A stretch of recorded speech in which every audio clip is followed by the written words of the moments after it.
Hello friends, welcome back to my YouTube channel. तो NEET 2025 में अब बस सिर्फ 100 डेज़ बाकी है। तो आप लोग पूछ रहे थे अगर हम जीरो से स्टार्ट करते हैं तो क्या हम नीट को क्रैक कर सकते हैं। तो मेरा आंसर है हाँ, आप कर सकते हैं। तो चलिए इस वीडियो में मैं आपको बताती हूँ कि 100 डेज़ प्लान ऑफ नीट 2025। तो मैं आपको तीनों सब्जेक्ट की स्ट्रेटजी बताऊंगी जिससे कि आप अच्छे स्कोर ला सकते हैं। और अगर आप जीरो पे आपने अभी तक कुछ भी नहीं पढ़ा तो भी आप इसमें नीट क्रैक कर सकते हैं। आप लोगों को डीमोटिवेट नहीं होना है और हार नहीं माननी है। तो चलिए मैं आपको स्ट्रेटजी बताती हूँ पूरे 100 डेज़ के लिए, जिससे आप अगर फॉलो करेंगे तो आप एक अच्छा स्कोर ला पाएंगे नीट में। तो सबसे पहले मैं आपको फिजिक्स, केमिस्ट्री और बायोलॉजी तीनों के स्ट्रेटजी एक एक कर कर बताती हूँ। तो सबसे पहले है कि आपको लेक्चर कौन से देखने हैं। तो मैं आपको सजेस्ट करूँगी कि आप वन शॉट लेक्चर्स ही देखें। बहुत सारे सीरीज़ है जिसमें वन शॉट लेक्चर पढ़ाए गए हैं, तो मैं आपको वही सजेस्ट करूँगी कि आप वन शॉट लेक्चर से ही अपनी तैयारी को स्टार्ट करें, क्योंकि उसमें बहुत डिटेल में पढ़ाया जाता है जो कि नीट के लिए इनफ है। और दूसरी बात कि आपको थोड़े क्वेश्चन प्रैक्टिस करने पड़ेंगे तीनों सब्जेक्ट्स में, तब आपके जाके थोड़े नीट में अच्छे मार्क्स बन पाएंगे। तो चलिए मैं आपके साथ पूरा का पूरा स्ट्रेटजी शेयर करती हूँ। तो सबसे पहले आपको एक भी बार अपने हार्डवर्क में कमी नहीं करनी होगी और आपको पूरे 12 से 16 घंटे तक पढ़ना पड़ेगा, तब जाकर आपका नीट क्रैक होगा। नीट क्रैक करना इतनी आसान बात नहीं है। अगर आप कंसिस्टेंटली 100 डेज़ तक पूरे अच्छे से पढ़ेंगे तो आप नीट क्रैक कर सकते हैं। तो चलिए मैं आपको बायो का प्लान बताती हूँ। तो बायो में एवरेज लेक्चर आवर होते हैं 5 आवर, 6 आवर, और अगर छोटे छोटे चैप्टर्स है तो उसमें 1 से 2 या 4 आवर होते हैं। तो सबसे पहले आपको वो लेक्चर देख लेना है यूट्यूब से। आपको सब कुछ समझ में आ जाएगा अच्छी तरह से, उसमें कोई दिक्कत नहीं आएगी। फिर सबसे पहले आपको उसकी एनसीईआरटी पढ़ लेनी है, बायोलॉजी की एनसीईआरटी, और फिर उसके एमसीक्यू लगाने हैं। आपसे कुछ एमसीक्यू लगेंगे, कुछ नहीं लगेंगे, इसमें आपको कोई परेशानी वाली बात नहीं है। उसके बाद आपको उसके पीवाईक्यू कर लेने हैं। और अगर आप अभी अपना बोर्ड्स देने वाले हैं तो सारे के सारे आंसर्स जो कि रिपीटेड होते हैं मोस्टली, तो आपको उसको लिख लिख कर याद करना पड़ेगा। तो मैं अपने बोर्ड्स में क्या करती थी कि सारे के सारे क्वेश्चन आंसर को 5 टाइम्स लिख लेती थी, जिससे कि मेरे बोर्ड्स पे मुझे बहुत अच्छे मार्क्स आए हैं। और आपको ऐसा नहीं है कि आपको बस लर्न करना है आंसर को, ऐसा नहीं है। आपको उसे 5 टाइम अगर आप लिख लेंगे, ये मेरी स्ट्रेटेजी है, तो आपको वो पूरे अच्छी तरह से याद हो जाएगी और अपने बोर्ड्स के एग्ज़ाम में आप आराम से उसे लिख पाएंगे।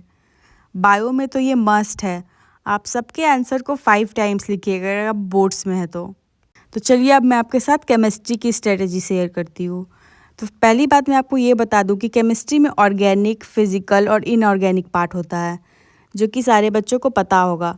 ये रहे, मैंने सारे चैप्टर्स को अलग अलग लिख दिया है। ऑर्गेनिक में है IUPAC, isomerism, GOC, hydrocarbon, hello alkane, hello Areen, और ग्रिग्नार्ड एजेंट उसी में आ जाता है। तो इन सारे चैप्टर्स को अच्छे से धीरे धीरे करना है आपको। और भी इसमें चैप्टर्स है जैसे कि अल्डिहाइड, कीटोन, कार्बोक्सिलिक एसिड, और आप देख लीजिए अमाइंस, और भी चैप्टर्स है, बायोमोलिक्यूल्स। तो सबसे पहले आपको इसमें स्ट्रेटजी बनानी है ऑर्गेनिक में कि आपको पहले 3 चैप्टर्स बहुत अच्छे से करने हैं। इसमें से आता है आईयूपीएसी, आइसोमेरिज्म और जीओसी। कोई ज़रूरत नहीं आपको डिटेल लेक्चर देखने की, आपको बस वन शॉट इन तीनों का देखना है, उसके नोट्स बना लेने हैं। और उसके बाद मैं आपको बताती हूँ फिजिकल केमिस्ट्री के बारे में। ये रहे बस 10 चैप्टर जो कि आपको अच्छे से करने हैं। ज़्यादा कुछ भी नहीं है इन चैप्टर्स में, वन शॉट से देखना और प्रैक्टिस कर लेना। एकदम फिजिक्स की तरह स्ट्रेटेजी है इसकी। इसमें आपको फिजिक्स की तरह प्रैक्टिस करनी होगी। सबसे पहले लेक्चर देखना है, फिर डीपीपी लगाने हैं, फिर पीवाईक्यू, फिर एनसीईआरटी के कुछ क्वेश्चन है जो कि मैं आपको बाद में बता दूंगी, आप मेरा दूसरा वीडियो देख लेना। उसके बाद इनऑर्गेनिक में तो आपको बस रट्टा मारना है। तो इसमें है periodic table, chemical bonding, DNF block, coordination compounds, P block और सॉल्ट एनालिसिस। बहुत छोटे छोटे चैप्टर्स हैं जिसमें से एक कोऑर्डिनेशन कंपाउंड्स आपका थोड़ा लंबा है, और केमिकल बॉन्डिंग। मैंने आपको ये सेपरेटेड सारे तीनों के बता दिए, तो मैं आपको इसका पीडीएफ भी दे दूँगी, तो आप इसे डाउनलोड कर लीजिएगा कि आपको कितने चैप्टर्स पढ़ने हैं। बस इतने ही चैप्टर्स है केमिस्ट्री में। और अगर आप अपनी बोर्ड्स के लिए तैयारी कर रहे हैं तो मैं आपको इसमें भी वही सजेस्ट करूँगी कि आप 5 टाइम आंसर लिखिए, तभी आप अपने बोर्ड्स की कॉपी में आंसर लिख पाएंगे अच्छे से। तो बोर्ड्स में आपको बहुत अच्छे स्कोर आ जाएंगे। तो चलिए मैं आपको अब फिज़िक्स के बारे में बताती हूँ। फिज़िक्स में टोटल 29 चैप्टर्स है। आपको कुछ भी नहीं करना है, आपको बस वन शॉट से देखना है। वन शॉट इनफ होता है, जो कि आपको कोई भी चैनल पे मिल जाएगा, कंपटीशन वाला चैनल और 12 बोर्ड्स के लिए आप किसी से भी कंप्लीट कर सकते हैं। आपको एक बार चैप्टर्स के लेक्चर नोट्स देख लेना है और फिर लेक्चर भी देख लेना है। पहले लेक्चर देखिएगा, फिर लेक्चर नोट्स देखिएगा, फिर उसके क्वेश्चन प्रैक्टिस करिएगा और उसके फार्मूला को याद कर लीजिएगा। बहुत सारे सीरीज़ है जिसमें सिर्फ फार्मूला है, तो आप एक बार फार्मूला वाली शीट ले लीजिएगा। अगर आपको पास टाइम है तो आप उसे लिख भी सकते हैं। तो चलिए आपको मैं सबसे इम्पॉर्टेंट बात बताती हूँ, सबसे मेन टॉपिक जिससे आपका नीट स्मूथली क्रैक हो सकता है, और ये मेन थिंग भी है, जो कि है test test and test.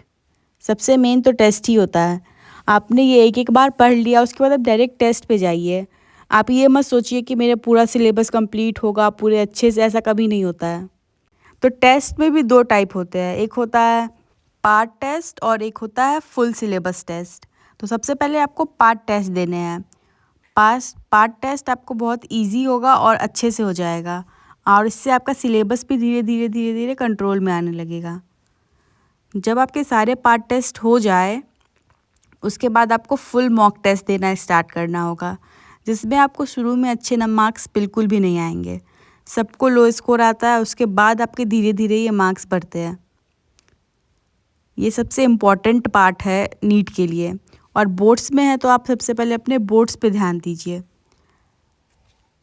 Boards के लिए तो मैंने आपको बता ही दिया कि फिज़िक्स के कुछ कुछ डेरिवेशंस होते हैं जो कि बार बार रिपीट होते हैं, हर साल वो डेरिवेशंस आते हैं।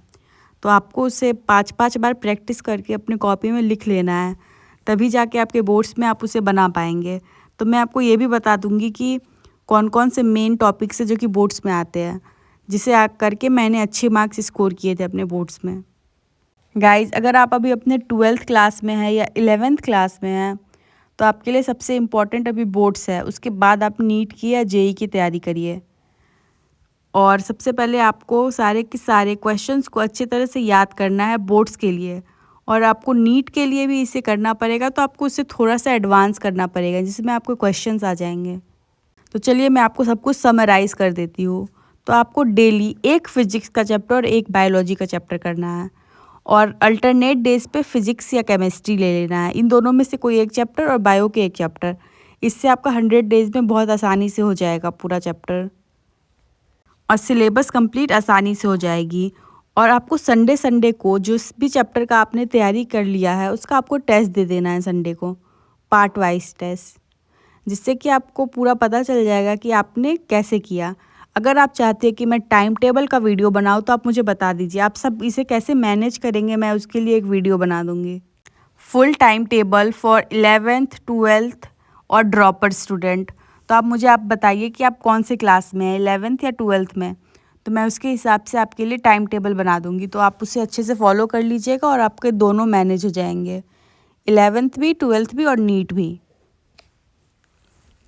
और आपके बोर्ड्स तो अब आने ही वाले हैं 12th के स्टूडेंट के, तो आप अपने बोर्ड्स पे ज़्यादा फोकस कीजिए, क्योंकि नीट का एग्ज़ाम मई में होने वाला, आपका बोर्ड्स पहले ही हो जाएगा।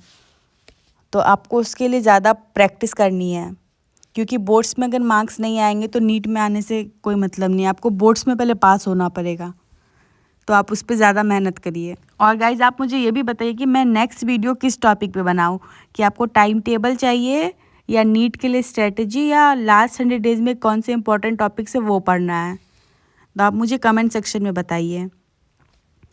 बोर्ड्स के लिए मैं फिर से बोलूँगी, आपको बहुत ज़्यादा प्रैक्टिस करनी पड़ेगी। डेरिवेशन जो जो इम्पोर्टेंट है वही रिपीट होते हैं बार बार, तो आप इसे अच्छे से कर लीजिए। अगर आपको तो गाइज़, अगर आपको ये वीडियो पसंद आई हो तो like share and subscribe to my YouTube channel. और नेक्स्ट वीडियो मैं कौन से टॉपिक पे बताऊँ ये भी कमेंट कर दीजिएगा। और अगर आप कौन से क्लास में पढ़ते हैं मुझे ये भी बताइएगा।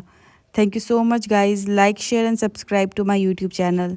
Bye guys. अगर आप अभी 10th में है या 11th में आने वाले हैं तो मुझे ये भी बताइएगा। मैं आपके लिए पूरे 2 ईयर का प्लान बता दूँगी नीट के लिए, जिसमें मैं पूरा का पूरा टाइम टेबल बताऊँगी कि आपको कैसे क्या करना है।